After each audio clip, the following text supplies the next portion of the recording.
Welcome, guys. Thanks for having us. Yeah, it's exciting. Joe and I have been working together for over 6 years, and I think we've been talking about a podcast since we both started. And I've secretly been like, when is my shot going to be to be on the podcast? And boom, here we are. Here's your shot. Here we are. Don't mess it up. It's too late. Well, let's start with the big dog. Yes. Joe. Joe, Big boss. Oh, boy. Mr. Senior Director of Alumni Affairs and Annual Giving. Not the little one. Can you give us a little overarching layout of Alumni Affairs? So Alumni Affairs, our main goal is to increase engagement between alumni to alumni and alumni to the school. We're really trying to build in more opportunities for people to give back and really support Berkeley from wherever they are in the globe. So that could be a mix of attending an event, hosting an event, appearing on a podcast maybe, interacting with us on social media. And then we also have some opportunities to interact with other offices on campus, including admissions, support, the mentorship program. There's ways we're trying to get people clued into everything that's going on at Berkeley and Boston Conservatory to really have a more well-defined volunteer base. And that's kind of the meat and potatoes of what we have going on over in Alumni Affairs. So, Joe, you kind of are a seasoned vet here. Can you just explain what is one of your favorite things about this department? It's me, isn't it, Joe? It is Georgia. I think some of my favorite things about this department are the passion that all the alumni bring. People really want to be a part of this community. They really want to help make this community stronger. And people are always coming to us with ideas on what they want to do and how they want to connect. And we'll have 2 people in Wisconsin that want to do something, and they are so passionate about wanting to do it. And I feel like we have such a good team that wants to respond and help and create some of those pathways for them. But we've had such great events here too. Our brunches on each coast, the alumni awards that we revitalized back in 2018 in Boston. But then we have so many good small events, just showcases and cabarets and things where you see people getting on stage and doing what they love to do, even if it's not what they do for their 9 to 5. Yeah, I agree. It's always good when we all are able to come together. I think the other thing, every time I'm watching a movie or some sort of media or an award show or the parade or, whatever, I'm like, wow, there's 3 alums up there. There's a BOCO alum up there. So-and-so produced the show. Absolutely. It's because we've been here for so long, we've now amassed this group of names, and we know who a lot of the players are that are involved with these big initiatives. Yeah. And you can even be like, oh, I know that person. Or I know. they're a Berkeley alum. It does drive my wife crazy because I'll be like, oh, that's so-and-so. I met them in New York. And she's like, there's no possible way you know all these people. It's always fun to show off, too, when you know, all the Grammy nominees for the year. Mm-hmm. Speaking of Berkeley alumni I'm trying to make friends with, we have Georgia over here, who is a Boston Conservatory alum. Whoop, whoop. Facts. You want to give us your BOCO origin story?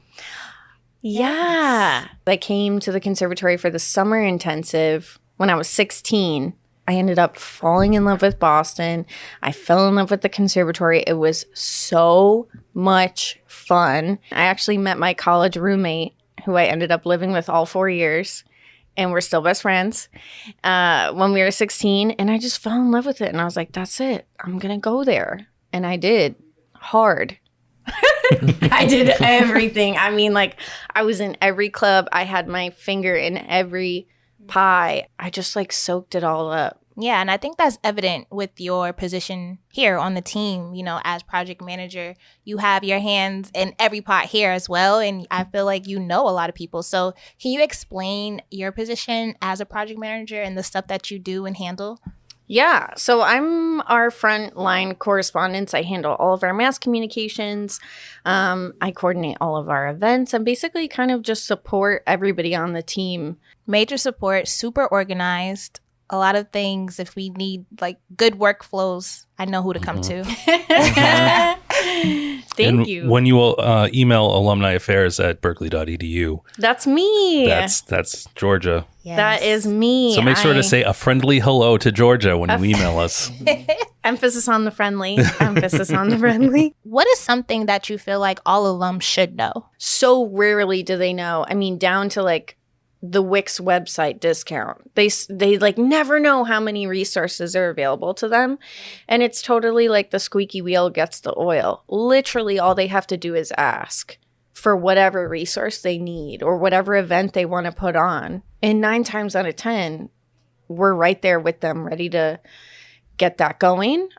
Just how open to collaboration we are and how receptive we are to ideas and what people want and what they think. You know, I think especially for events, like we can sit back here and put together a happy hour for people, but that might not be what everybody wants. So if there's things people want to see, things people want to do, like that's what we're here for as well. I think too, like that we're all artists.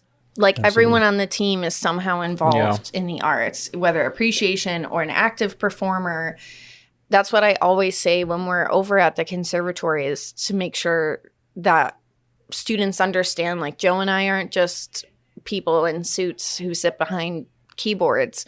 Right. Both of us have performed. Both of us are actors, singers, dancers. Like we know what they're going through. We know what it means to be supported as an artist. We're not just administrators who don't know anything about the industry.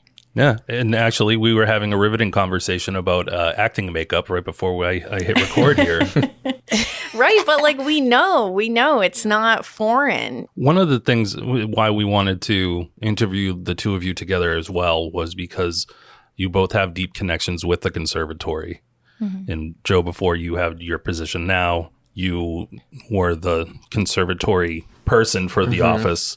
How can you explain our relationship between the college and the conservatory? I think what it's really become is more access, more resources. You know, I'd say to a conservatory alum, you know, there's 12,000 of you, but across all of our campuses, there's almost 80,000 alumni that are now at everyone's disposal. So I'd say that access to the community is something that's been amplified because of the merger. And I would love to maybe explore how we can help spread that to the community a bit more, if that's something people are interested in. What are some updates that BOCO alums should be notified about? Like, what should they know? Oh, man. I mean, it's changed so much. I graduated in 2018, so not even 10 years ago, and it's just changed so much that half the studios I haven't seen, and I don't even know where they are because they're in different buildings now. There's a whole other dance track now. There's a whole other theater track now. Even, for example, there's more Boston Conservatory content and classes coming to Berkeley Online. That wouldn't have happened before the merger. And there's more stuff being planned, more degrees, you know, possibly coming down the pipeline online. So if people wanted to get a bachelor's or a master's through Berkeley Online, a lot of that stuff is being discussed and like talked about. There's minors now too that you can get through the college, which is just insane. We couldn't minor when I was at school. You had a major and that was it. Wow. Right. I think, too, so much of this was happening before the merger, and now it's just, like, set in stone. One of the more recent kind of anecdotes that came up with the conservatory students now, we were talking to an old friend of the show, Taiwana Flores, and she was talking about the Black Scholars Initiative and how BOCO always had, like, a little contingent, and they called themselves the BOCO Coco Group, which I thought was just adorable. Oh my God, I love that. That's cute. And how they're able now to benefit from the student support services like the Black Scholars Initiative and Somos Latinx and all of these other kind of campus life experiences. And I'm hoping that when they graduate, more alumni will come together, and when they see our holiday parties, they won't be like, oh, that's like a Berkeley College of Music thing. It's all alumni and everybody getting together and then being able to use those connections for networking and bridging those bridging those areas. Georgia, what is one of your favorite things about your position? I love the people who work at Berkeley. I love connecting with fellow alums. I love how much creative freedom I have. You see a lot of alumni come to campus too, right? Yeah, I'm kind of, if someone wants to come to campus to get an alumni ID or just to meet someone in the Alumni Affairs office, so I'm kind of that person if they want to come into the office. I've met with a lot of alumni, and it's always just crazy to see how tiny this world is. Yeah. The arts industry and the Berkeley BOCO alumni world. A little secret for people to know is if you get Georgia on the phone, she will have a full-fledged conversation with you and learn basically everything about your life. What's the record? The record is, I think it was 47 minutes.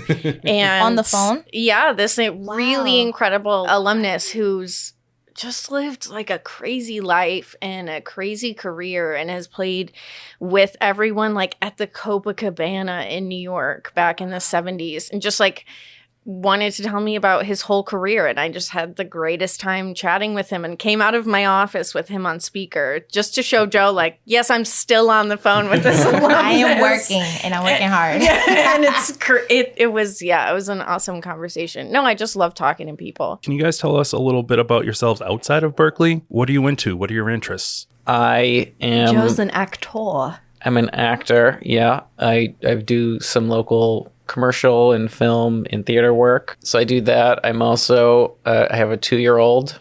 No. I'm married and I'm also have a dog. So that pretty much takes up 90% of my outside work time is family time and family responsibilities. Yes, shout out to Emma. I teach toddlers dance. Mm-hmm.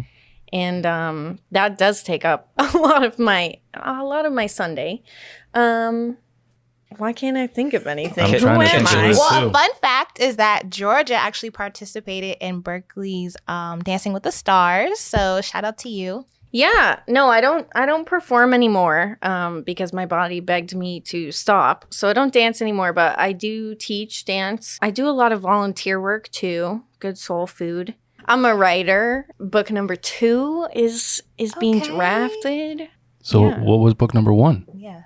Book number 1 I published in March of 2020, maybe a week before lockdown it went live. Oh, wow. So that was awesome because everyone bought it because no one had anything else to do. Nice. Great marketing So plan. my sales were fantastic. Yeah. I heard that if you call the Alumni Affairs office, Georgia will read the book to you Yeah. Like a bedtime story. from cover to cover. Cover to cover.